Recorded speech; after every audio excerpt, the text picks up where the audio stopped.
and all of a sudden you could see a couple of goldfish, and then the next thing you know, there was thousands of them, like just thousands of them.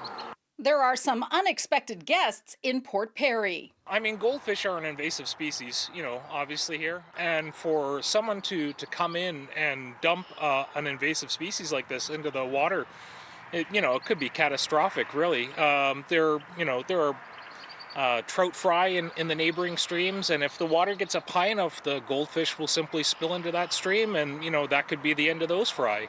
Well, when Brendan noticed the large number of goldfish in this stormwater pond, he immediately notified the Ministry of Natural Resources. The township says they have also been in touch with the ministry, and they are working on ways to remove these goldfish from the pond. Fish here and there, and the big guys. You think it looks like somebody drove their truck down here? It certainly does. And then there's this net. You can see what size these fish started as, just a couple of inches. Yep, and then if you just out ahead of us there, you can already see that guy is easily twice that now, The township says based on the pictures and the number present, it appears the goldfish may have existed in the pond for some time. The township is working with the MNR on how to proceed. They say one option may be to drain the pond and collect the fish, and another option may be to use netting to catch the fish. They are still working to find the best solution. Just scooped one right just up. pull them right out.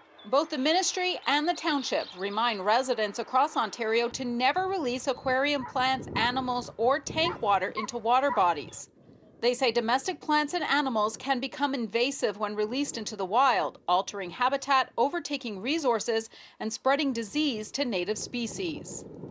They're also looking at placing signage near the water ponds to further educate the public on this matter. I think it's up to all the residents and every angler and hunter that I can think of to be stewards of the waterways and the lands that we're trying to preserve here. Brendan's pictures were also posted to the Facebook page of Scugog Lake Stewards.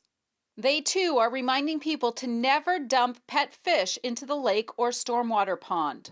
They said that there is concern that if these fish did reach Lake Scugog, they could grow to 8 pounds or more, and at the same time introduce bacteria and viruses. They also outcompete native fish for food. According to their Facebook page, the Scugog Lake Stewards have now also contacted the Ministry of Natural Resources to try to get rid of these invaders.